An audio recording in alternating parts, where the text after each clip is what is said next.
Hello friends, welcome to লক্ষ্মীর রান্নাঘর। আজ আমি তৈরি করে দেখাবো দেশি মুরগির ঝোল।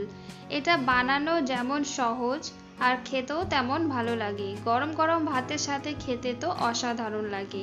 তাহলে চলুন দেখে নিই আমি এটা কিভাবে তৈরি করছি। তার জন্য আমি এখানে 1 কিলো দেশি মুরগি নিয়ে নিয়েছি আর এখানে একটা পেস্ট বানিয়ে নিয়েছি। এই পেস্টের মধ্যে কাঁচা লঙ্কা, রসুন, আদা আর একটা পেঁয়াজ আমি পেস্ট করে নিয়েছি। আর দিয়ে দেব এর মধ্যে পরিমাণ মতো লবণ, পরিমাণ মতো দিয়ে দেব হলুদ। এখানে আমি 2 টেবিল স্পুন দেব লাল লঙ্কার গুঁড়ি। ঝালটা অবশ্যই আপনারা আপনাদের পরিমাণ মতোই দেবেন, যে যেমন পছন্দ করেন ঝাল খেতে সেই হিসাবেই দেবেন। আর দিয়ে দিয়েছি এখানে 2 টেবিল স্পুন জিরে গুঁড়ি আর দেব 2 টেবিল স্পুন তেল। এবার সবকটা উপকরণ মাংসের সাথে আমি ভালো করে মেখে নেব। আপনারা যদি আমার চ্যানেলটিকে এখনো সাবস্ক্রাইব করে না থাকেন, প্লিজ সাবস্ক্রাইব করে আমার পাশে থাকবেন।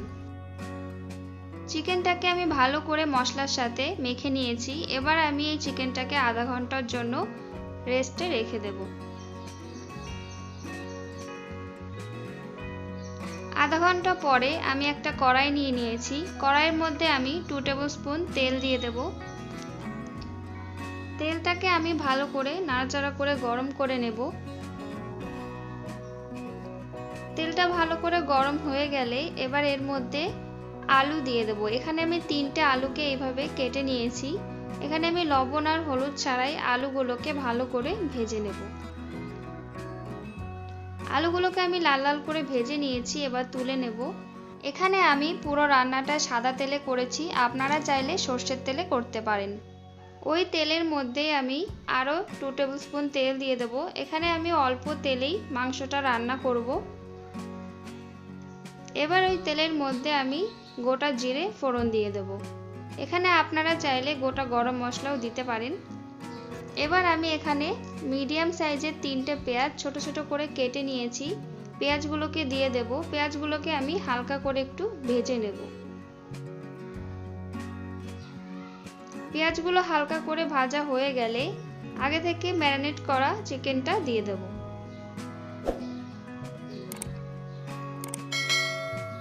এবার চিকেনটাকে ভালো করে নাড়াচাড়া করে পেঁয়াজের সাথে একটু মিশিয়ে নেব।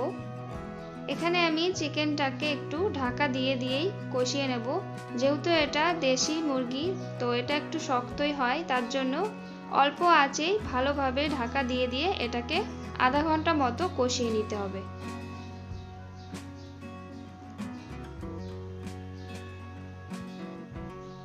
ঢাকাটা তুলে নিয়ে আবার ভালো করে নাড়াচাড়া করে এইভাবেই আমি আধা ঘন্টা কষিয়ে নেব।